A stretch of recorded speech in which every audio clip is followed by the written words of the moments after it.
Hiya guys, how you doing? So today, I thought I'd get back to me roots, get back here on YouTube, do a little bit of a tutorial on modes. One mode to start us off in particular, which is Dorian Mode. Sounds scary modes, doesn't it? I think everybody gets really, really scared about, oh, how do I approach it? Is it like normal scales? Isn't it like normal scales? Sometimes I've looked at the notes, but every time I try to use them, they don't quite sound like I want them to. So I'm going to try and, demysticize the mode kind of thing, just by starting us off with a simple look at probably the one mode I think that is most accessible to us all, which is Dorian Mode. So we're going to look at that, and I've tried to make it as easy as possible. So we're going to be looking at notation. We'll look at the what it looks like as well when we look in the piano roll, and we'll also take a little listen to what kind of chords you'd use under it, which again, that's very simple. It's nothing that's going to be too scary. And then I'll show you, just by using those chords, what kind of sound we can do. So without further ado, let's jump straight in, shall we? You can see there that here is the dreaded mode thing. So let's have a look, shall we? If we go into the piano editor, this is essentially,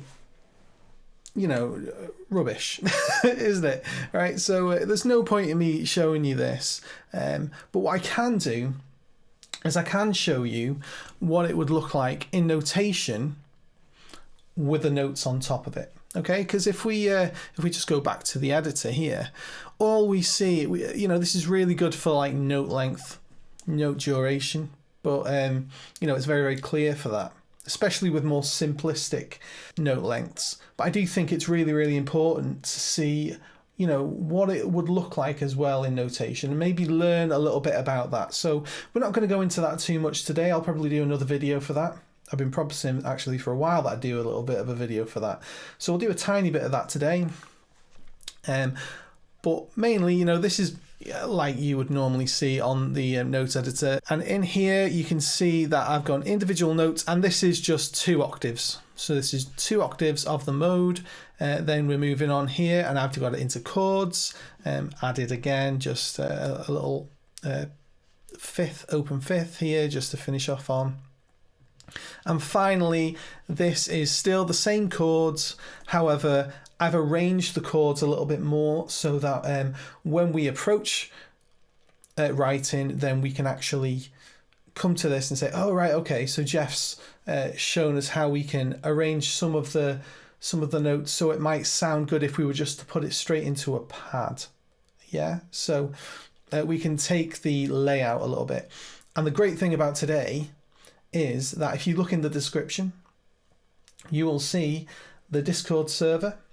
Join the Discord server, and I'm going to be putting these up in the Discord server for you to get. So you will be able to find my MIDI information that you can just drag into your DAW, open it up on a piano, have a little look, and then you can start rearranging those notes to put into your own pieces and your compositions, maybe, if it gets that far, just to experiment with until you've got it under your fingers and you can quite happily sit down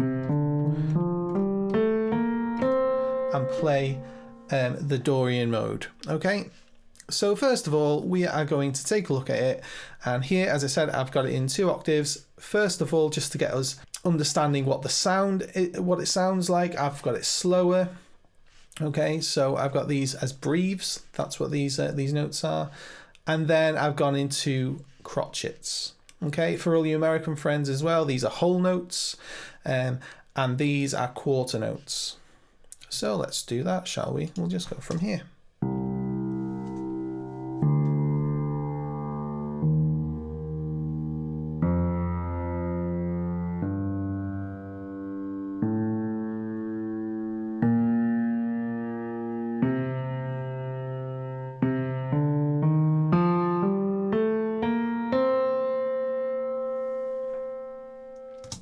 Okay, so let's just think you know, how does that make you feel? Because when we're using these in context, what we want to know is how this actually makes us feel about, you know, about anything. When we listen to any type of music, is it making us excited? Is it making it sad?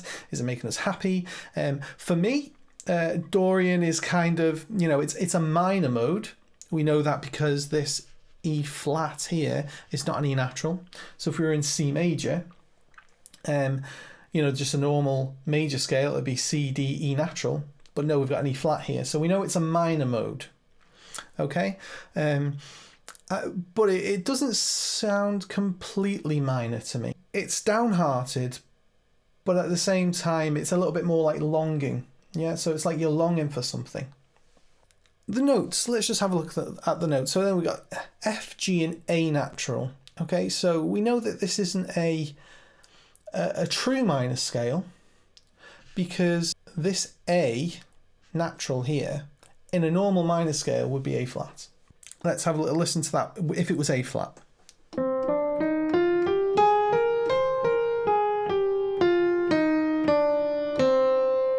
Yeah, whereas we've got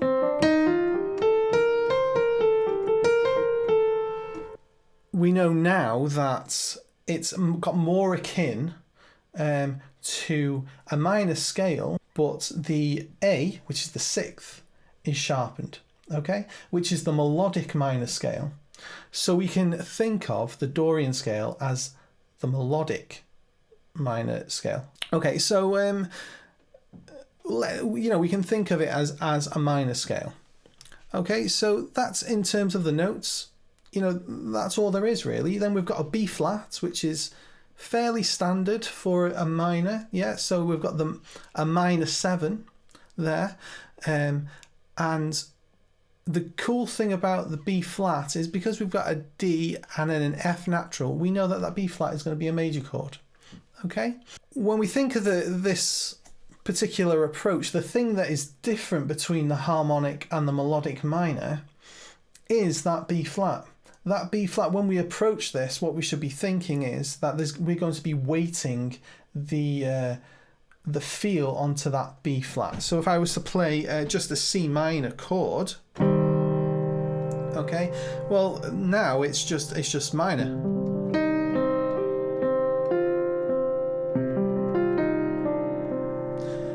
But if I was to go,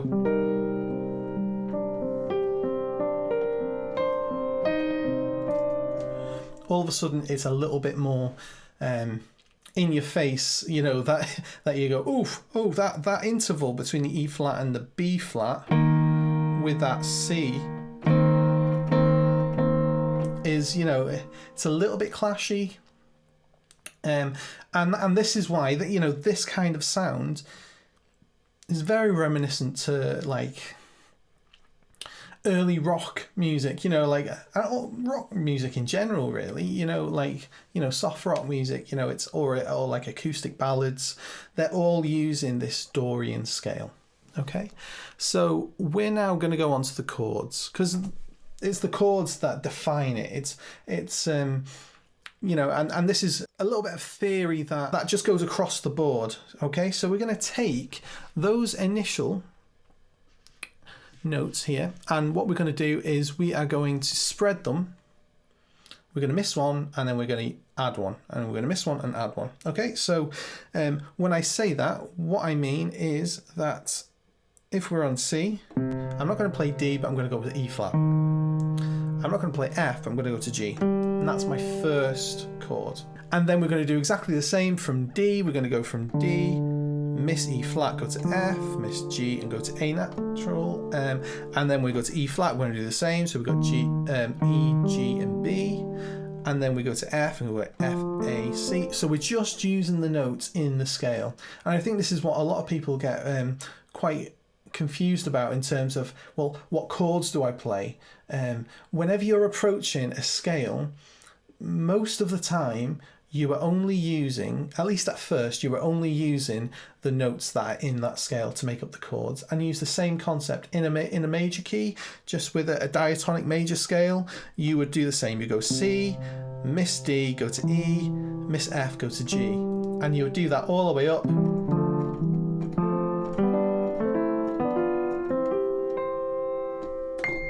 Yeah, so you would approach it in exactly the same way. Okay, so that's the first myth that we have busted, is that those chords are just derived from the notes that are in that scale. Now, let's just move on to the chords.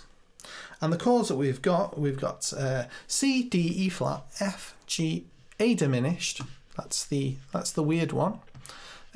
B flat major, back to C again. So let's just take a little listen to that, shall we?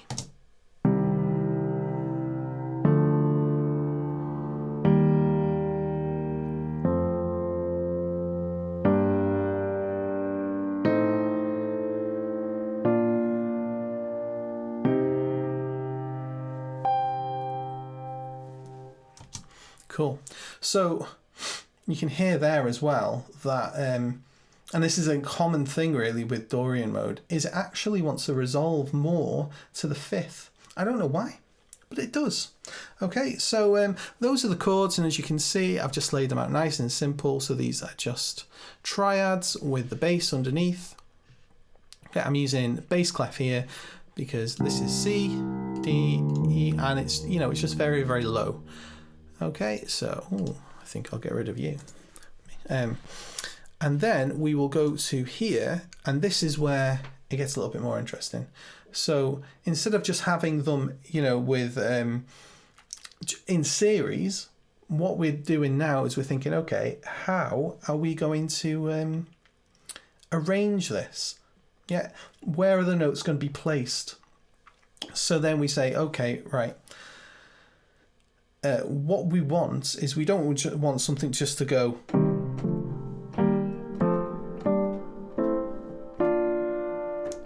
Wrong chord there. Okay, but we want notes to lead into one another and think about the separate voices. So if we were to have a look at the voices here, we can see that so the bottom one is exactly the same. If we go into the second voice, we can see we go to C, F, G, F, G, A, B, D. Yeah, and it keeps on going. Yeah, but you can hear that naturally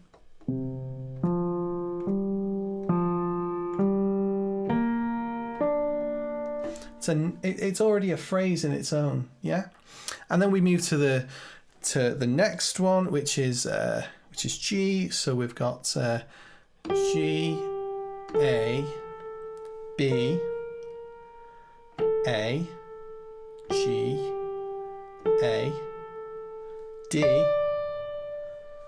F. Yeah, so and we keep on going up, and then finish on the E flat. Yeah, and all of those put together actually create movement from both angles. So you can see that parts are moving down, parts are moving up, and we've got this contrary movement that's doing this all the way through that part. And that's something that we really, really want to be aware of as we're approaching an arrangement. Yeah, so forgetting about having different instruments and whatnot, but actually thinking, okay, when we arrange this, where are the notes going to sit? Yeah, and how are they going to speak to one another? That's a completely different topic, but that's something that we need to think about. Okay, so when it's arranged, you'll hear this.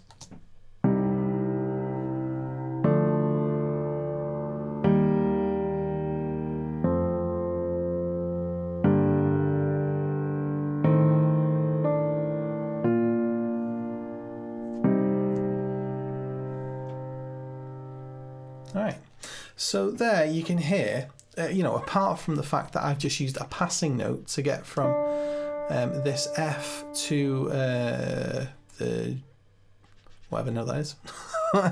Too many ledger lines. Oh no. Poop. Okay. In that case, it's D. So it's D, E, F. So D to F. I was right. So now you're thinking, okay, well, if we were to do this, you know, how do we arrange the chords? Do we just put them in that order? No, you know, you approach it exactly the same way, so you can use those chords wherever you want. And to finish off this video, what I've done is I've just done like a 30-second little piece, quite a sad piece. I'm using the cinematic soft piano and the gentleman's piano, so a contact instrument mixed with the cinematic soft piano from Spitfire, and then Sunset Strings. I've got a review coming up in a little while for that, so they're adding some harmonics in this little area here, and then we've got again intimate strings. Okay, just a bit of a disclaimer from Sunset Strings. So they sent me this. I'm trying it out at the moment, so I'll be giving an honest review in due course about how it'll be used. But you might see it in a couple of my videos as I just feel about a little bit, you know, and just see, okay, so how am I going to use it? What is it best for? So I can give you guys the rundown. Because I don't want to endorse something without doing that, because, you know, there's no doubt it's an amazing library. I love it. I will definitely be using it a lot, and you will hear why now. I'll just show you the piece so you can see what kind of things you can do, and what kind of sounds you can do. And like I said earlier on, I've resolved on the 5th, so I could have actually chosen my chords a little more differently to make it feel a little bit more like it should go to C minor, but actually I really like the fact that it went on a journey and sounded like it needed to go somewhere else. So yeah, without further ado, here it is.